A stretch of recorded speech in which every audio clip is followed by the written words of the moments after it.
Good morning. My name is Jules Tupker. I'm the Secretary of the Thunder Bay District Injured Worker Support Group, and I'm going to be moderating the session this morning. The Thunder Bay Dist Injured Worker Support Group is a not-for-profit volunteer advocacy organization that supports injured workers by sharing knowledge, fellowship, and peer support with injured workers and their families. We do lobbying with politicians, NWSIB, and others, and we educate the general public, unions, and individuals and groups with ability to support or hinder injured workers. We always start our injured workers meetings with a moment of silence. So I please ask that you bow your heads and remove your hats for a moment of silence in recognition and honor and remembrance of those workers killed, injured, and made ill in the workplace in the past, in the present, and in the future. Thank you.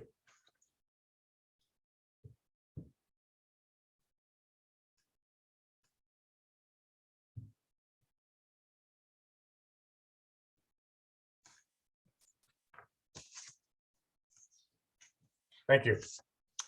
I'll now read a land acknowledgement.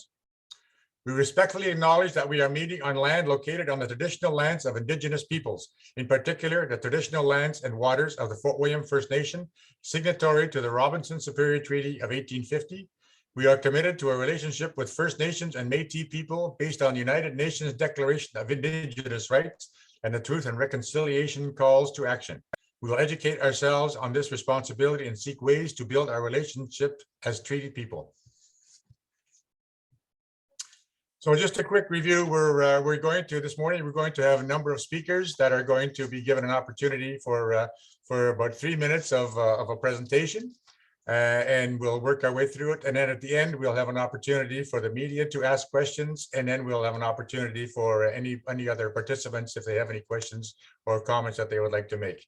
I ask everybody to please mute your microphones, and at the end, when the presentations are finished, you can raise your hand either physically on the screen like this, or you can go to the bottom of your screen to the reactions button and click on that, and that'll bring up the raise hand picture, and that'll let me know that you're there. So and that'll help me make that do that.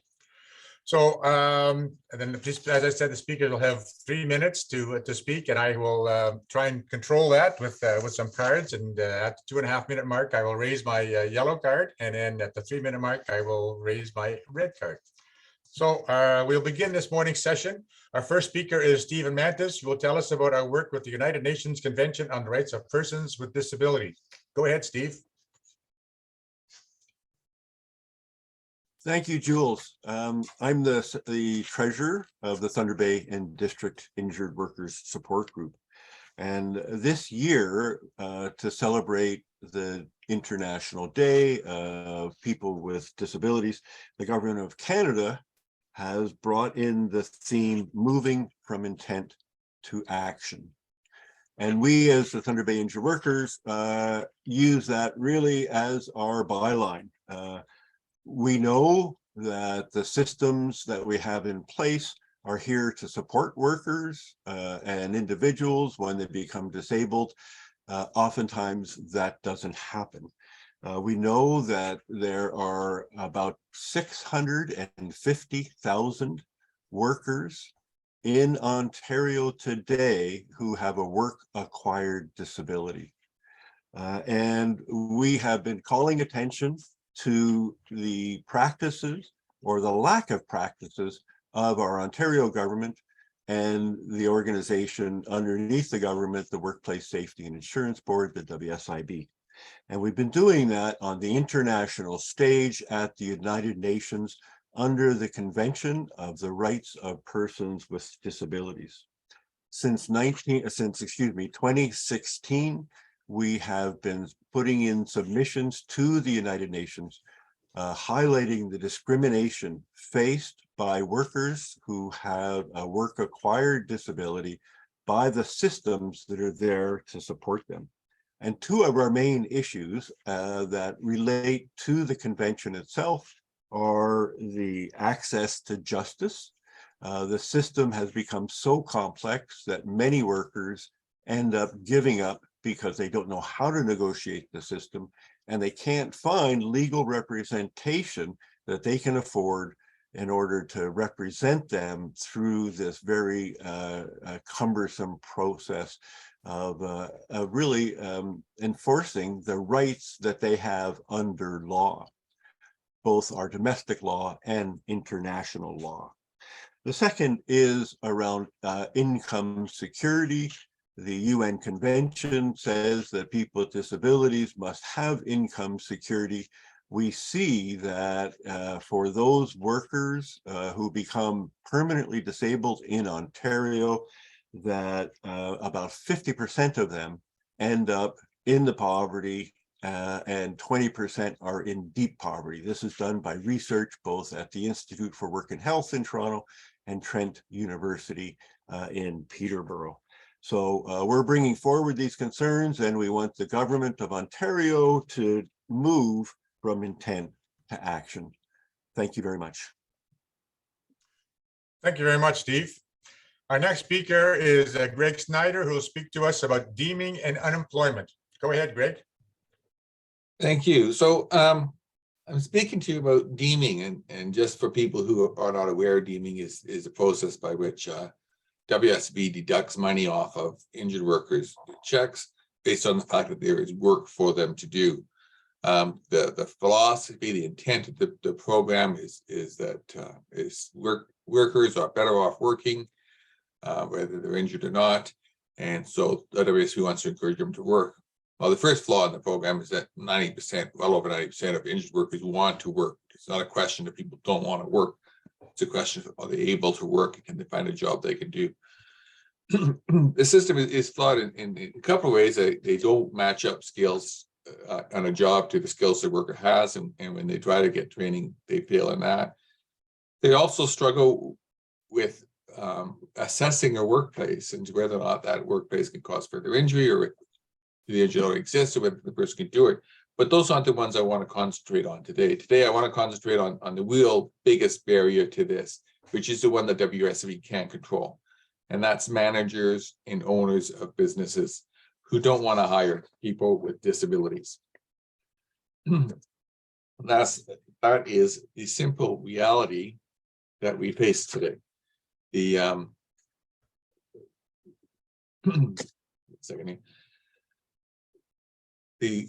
according to Stats Canada's 2011 stats in a report called Persons with Disabilities and Employment, the employment rate for able-bodied people is 79%. For those with disabilities, it's 49%. That means one out of every 3 people with a disability isn't going to get the job. The type of disability, it's even worse. People with dexterity issues have an employment rate of 31%. That is 50% below, almost 50% below what able-bodied people have for an employment rate. And 12% of the people filling out Stats Canada's information said, this is 12% of people with disabilities said they couldn't, they were denied a job because of their disability. And that 12% of the 12% recognized it was happening, right?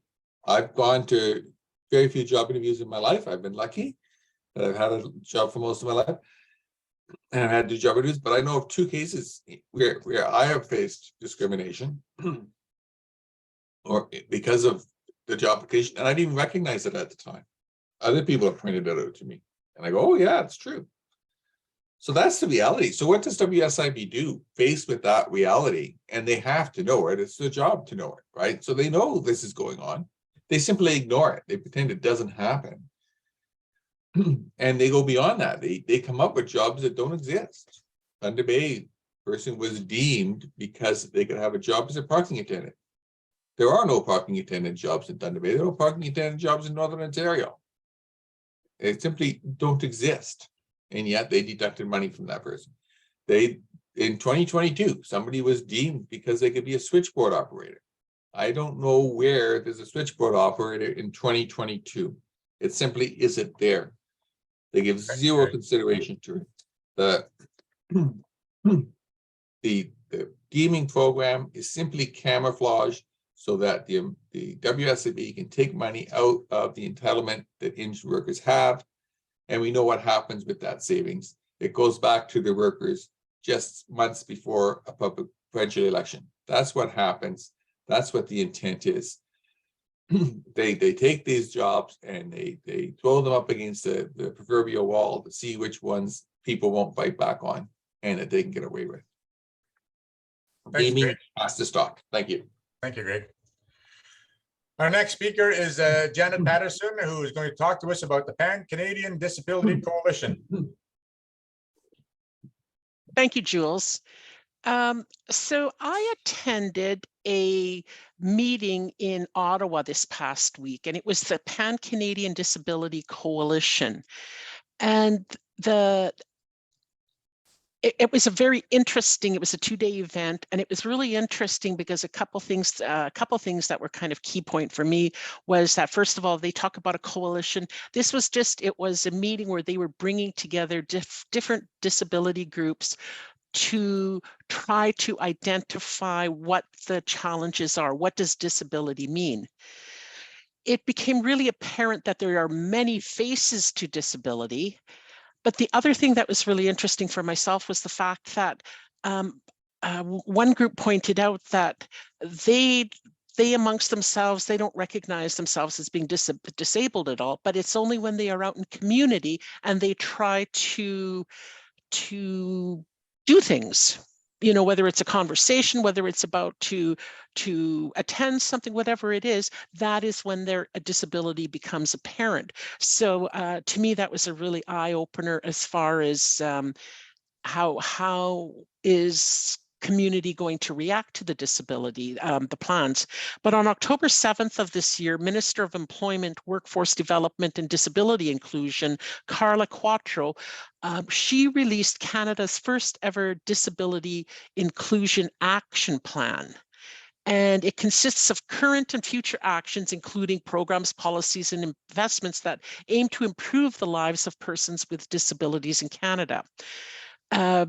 One of the things that really struck me is the fact that even looking under Canada.ca for all these different programs, there's different definitions. And then you look at the provincial things and everybody's got their own definition.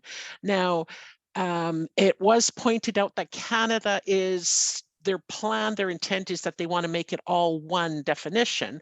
Under the Accessible Canada Act, it means disability means an impairment or functional limitation that reduces someone's full involvement in society because of their barriers that they face. When I think about injured workers, the biggest barrier that we face is our compensation system, because our compensation system isn't even allowing us to fully use the accessibility, the accommodation, the human rights laws that are currently available. Instead, you know, Greg spoke about the Deeming Act, which results in how many injured workers landing up in poverty. They do the denial routine, so that particularly we talk about they have a survey and they say 90% of people are happy with the compensation system, but that survey is serving people who are short term. It might be, you know, 2 weeks, 5 weeks, 6 weeks, whatever. They go back to their lives. But there are roughly, the numbers vary. That used to be about 20,000. Now they say it's 15,000 workers every year who receive permanent disabilities. They have permanent impairments, which means their abilities are markedly changed, and which means that a lot of them aren't able to go back into their old job. They are quite likely not accommodated in that job. They are not getting any benefits from the compensation system.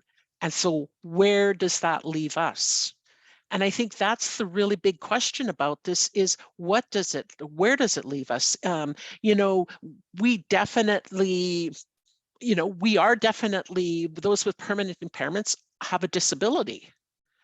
How much it affects us, it varies, it depends, but we definitely have a disability.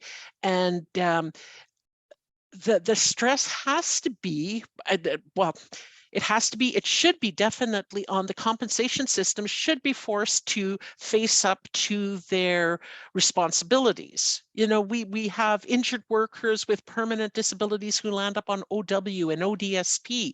They're on CPP, CPD.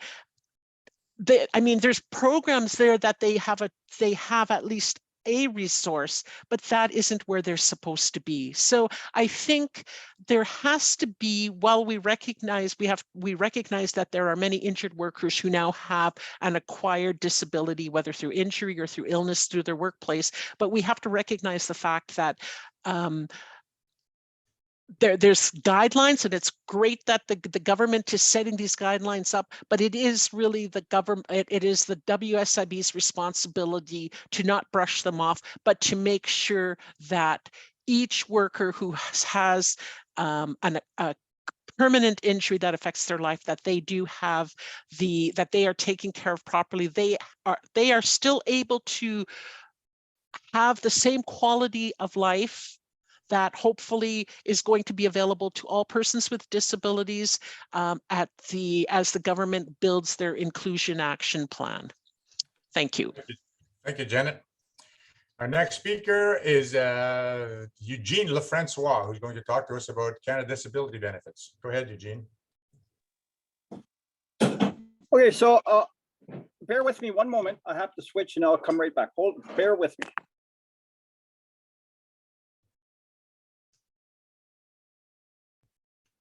Oh dear, he's frozen now. And I want to read you something that this will be my MAID is the only help offered. I'm on ODSP and I was just approved for MAID for the second time. And I am following through with it. I wish you all the best and truly hope change comes for ODSP. I cannot. Oh, you're frozen again, Eugene. Not wait that long. You heard that, right? Okay. That. Oh, you froze, Eugene.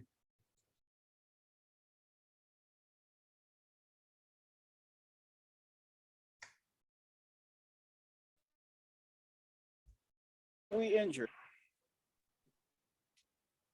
If you can answer that, it'd be great, because politicians don't want to answer that.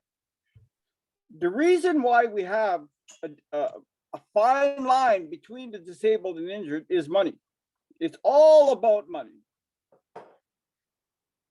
I can apply for Canada Pension Plan disabled pension, and I can probably get it.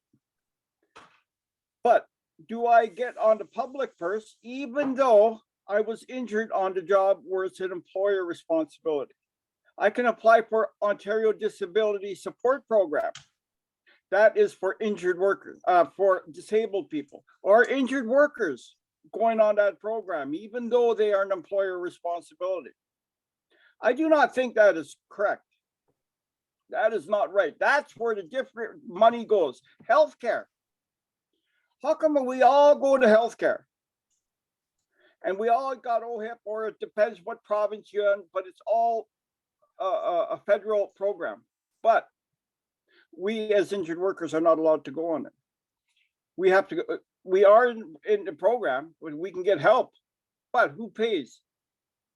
Is it the public purse or is it the employer purse? That's the fight. And that is a very big fight. I mean, last year alone, $1.5 billion was given back to the employers. How did they get that money? Well, they cut us really bad. I mean, I challenge any one of you, I hope you'd never get hurt. You'll see how much fun it is. It's no fun. You're in poverty. You're committing suicide. Like that note I just wrote you from that Ontario, disabled Ontarian. That's where you'll find them on Twitter. Go there, look at, read it, read all the other stuff. You think this is people are doing this just because they want something to write about? No, this is life and death now. Life and death. Blood is on the hands of WSIB. Perfect thing. The worker, the infographic you see right now, that's what it's all about.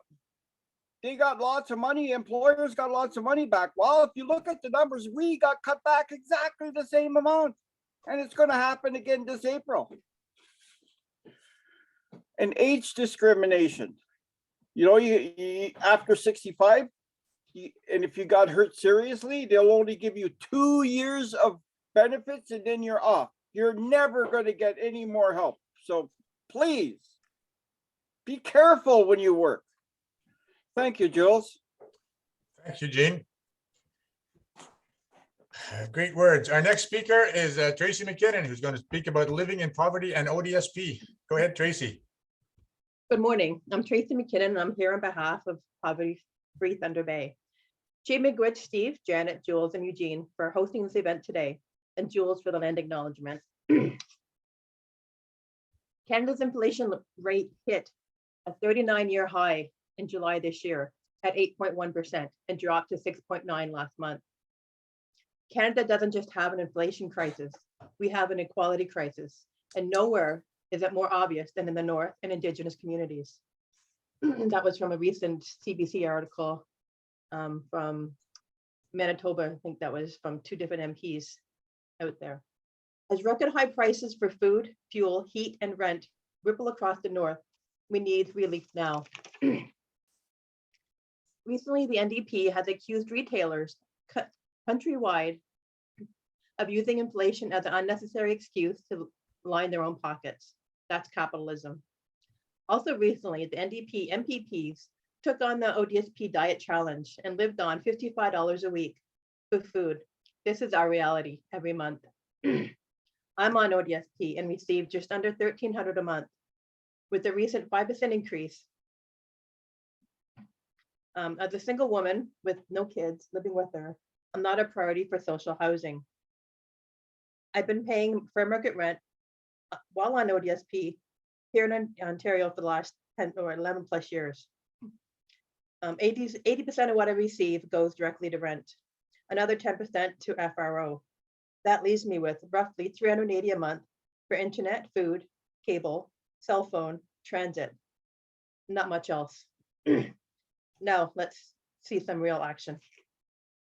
On December 12th, the Government of Canada, the CRA, will offer a one-time top-up to the Canadian Housing Benefit that aims to help low-income renters with the cost of renting.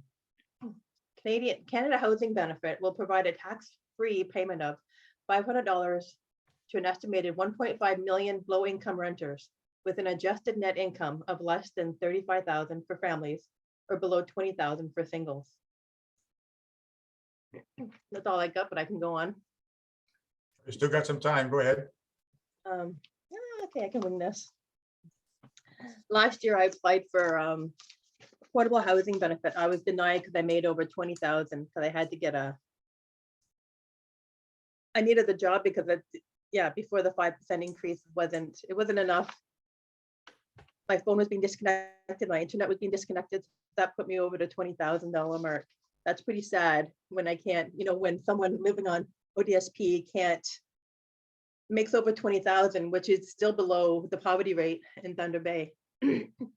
I guess or Ontario. That low number that puts you over, that threshold. So I'm hoping to be able to apply again in 2023.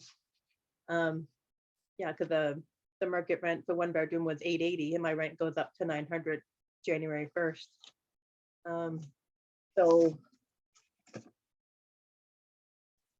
Someone on ODSP, their basic needs are $706, shelters $522. It used to be $497. Where can you find anywhere to live for $5.25 a month? Right, that's you can't. It's not possible. So what I do is I use my basic needs and my special diet, which is just under $200 a month. That's what I use to pay my rent. The shelter portion, that's what I use to pay my bills. So the shelter portion at $522 is not nearly enough to be able to find. I don't even know if you can find a room to rent for $500. I think they start, probably $5, $6, $7, if not more. So the the social assistance rates, I'm not even going to touch on OW because ODSP, at least you get a little bit more. Their rates are what, 733? I think they received 397 with the, no, they didn't even get the 5% increase. So I think they received just under $400 to try and find a place to live. It's not possible, which puts a lot of people, I was there one time on OW for 2 years before I could apply to be on ODSP. And that left me in very challenging and precarious living arrangements because that's all I could afford. Yeah, till I got on ODSP, which then I was able to have the special diet and the basic needs were a little bit more. But Okay. yeah, the rates need to be raised for those living on social assistance. That, yeah, that's not fun living. I can't even say living on in poverty. It's surviving. It's not living, it's Tracy. surviving. Yeah, no, thanks very much, Tracy. Our next speaker is Ted Bobrowski, who's going to be talking to us about poverty among injured workers and persons with disabilities. Go ahead, Ted. Good morning, everybody, and welcome. Who am I and what qualifies me to speak on poverty? I'm an injured worker. I have been for over 30 years. I grew up in poverty, and I understand what it's like to be poor. I grew up in a large immigrant family. My parents were both immigrants, and I had 14 siblings. There was never enough money to run the household and feed the family. I remember in grade 6 was the first time I got new clothes to wear to school, and how all the other kids every year, when school started, they are all wearing new clothes, but we didn't get to do that. Like I said, the first year I got to do that was when I was in grade 6. I brought myself up from poor and became very successful. I went to work at a young age, worked hard, bought my first home when I was 20 years old, invested in real estate, bought an apartment building, started a business. I thought I was doing great, and by any stretch of the imagination, I was doing very well. And one day I went to work as a construction worker through the local 607 laborers union here on the mill expansion here in Thunder Bay, and I got hurt at work, and my life changed that day, and not for the better. When I hurt myself, I had everything. I was working on my house. I was working on an apartment building that I was renovating. I was building a towing business from a couple of beat up old trucks, and I had everything. I was a hard worker, and I gave everything. I knew what it took to be successful. And that day when I hurt my back, falling in a ditch at work, my life changed. And I thought, there's compensation and I'll be all right. And compensation didn't work the way I thought it would. I got benefits for a short period of time, and I ended up being cut off, no explanation, and starved, literally starved back to work. All the renovations I was doing, everything that I was working on stopped. I had no money. So I ended up not being able to support myself. So I had my doctor, even though I was on a large amount of painkillers every day, write a letter stating that I was okay to return to work so that I could return to work and get benefit, make money again. I ended up having a second injury, a back injury, when I fell off a pile of lumber. And I thought, well, I'm going to have compensation now. It'll all work out. They can't deny me. I got 2 back injuries, and I'm already on painkillers every day. And I thought, it's going to work out. Well, it didn't.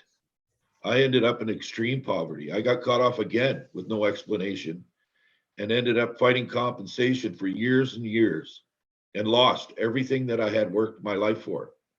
I ended up homeless and in total poverty.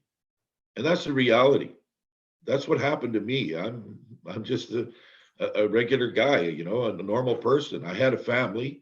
My family ended up in poverty. You know, I couldn't even pay child support to my children. It was horrible, and I wouldn't wish it on anybody. And people think, well, you chose that. No, I didn't choose that. That wasn't a choice. That's what happened. That's just what happened. And it was my life, and it was hard. And I ended up suicidal. I ended up at the hospital one day because I couldn't stop crying. I was driving around and I couldn't stop crying. I drove around for hours and I just bawled my eyes out. And I went to emergency and they took care of me and they helped me. And, you know, after my fight with compensation, I'm one of the lucky ones. I got reinstated. I got back paid. And I don't live in poverty. I'm not a poor person today, but I don't drive a new truck. I've never owned a new vehicle. My vehicle has almost 400,000 kilometers on it. That's what I drive. You know, so I don't shop in fancy stores. I don't wear jewelry and I don't believe in it. I think wealth and profit and money and greed all go hand in hand. And that people have lost sight of humanity. And when they see poverty, they just look the other way. And it's not their problem. And there's nothing they can do about it. And it's sad. The government, the WSIB are failing. People with disabilities are having to live on not enough money to provide themselves with a place to live, food to eat, and the medications that they need to survive. And they have to make choices every month. Do I buy the medication that I need? Do I buy the food that I need? Do I pay my rent? Do I end up homeless? It's a sad, sad situation that we live in today. Look at what COVID did. It brought to light, you know, the government handed out a CERB. They called it CERB. And they handed this out to people that weren't working and they gave them $2,000 a month. Well, that's a huge difference from what people on welfare and people on disability and a lot of people that are on compensation receive. You know, and it brought to light that this is what it costs to live. But have we provided that to the people at the bottom, the people that have it the hardest? No, we haven't. We failed and we keep on failing, and successive governments fail. And people just accept this. And it's time for change. All this needs to change. We need to take the people at the bottom and lift them up. And it'll make for a better society that we can all live in. We need to take care of the most vulnerable people and stop the suffering. Thanks, So Ted. that's what I'm going to say today. Thanks a lot, Ted. Well, we've heard from a number of speakers today, telling us about talking about the firsthand knowledge of the actions that the Thunder Bay District Injured Worker Support Group and the entire network of injured workers group are involved in for individuals who have experienced workplace injuries, disability, and poverty. The Thunder Bay District Injured Worker Support Group have regular meetings and discussions to talk over what can be done. And one of the predominant topics is educating the WSIB, the general public, and the government about the issues facing persons with disabilities and workplace injuries. And you heard those stories today. And we feel that we need to create a powerful lobby. We need the general public to stand up for rights of injured workers and people with disabilities. And we ask that the general public join us. Many unions, a number of us that spoke today belong to unions. And a lot of the unions are very concerned about disabilities, people with disability, and people that get injured at the workplace. and we need them to stand up and fight for injured workers and people with disabilities. The largest organized group that can make this work to convince the government and WSIB and the general public that these people are struggling and that things have to change is a union movement. And we need the union movement to get involved. And we asked that the union movement start doing more than what they are doing now, rather than have a comment in their webpage and in their documents. We need the union movement to step forward and start taking an active role in forcing the government into taking action. We've seen what unions can do, and just in the last little while with the turnaround and forcing Doug Ford to back down off his charter challenge that he took with the education workers. And he's now also having problems with Bill 124. The unions are contesting that. And we feel that the union movement has forced the Ford government into making changes to Bill 124.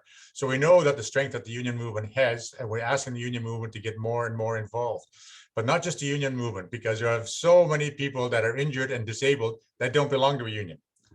And we need the general public to help them also. We need the general public to step up and to help those workers also. If the union movement can get things happening, then the people that aren't in the union movement will also benefit from all that. So it's important that we make changes to the legislation to give the rights back to people with disability and people that are injured at the workplace and made ill at the workplace, so that their rights are returned to them as the laws state. There's very clear, the Compensation Act says that injured workers will receive payment for work injuries and illnesses. Disability Act says that people with disabilities will be treated fairly and will be given opportunities to work. And you've heard the stories today that that's not happening. So we need the general public to step up and the unions to step up and start forcing the government and the compensation system to do what they're supposed to do.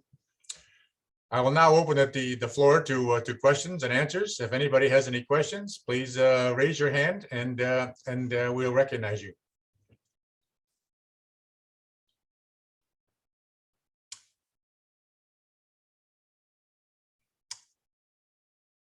Seeing none, I want to thank everybody for joining us today, and we hope that people will pay attention to what's happening. We certainly encourage people to contact the Thunder Bay Dist Injured Worker Support Group. We have a Facebook page. If you Google us, you will find our website, and there's lots of information on that. And certainly contact us and let us know how you feel about this, and that you're willing to support us and making action and getting the government to take action to give rights back to disabled people and to injured workers.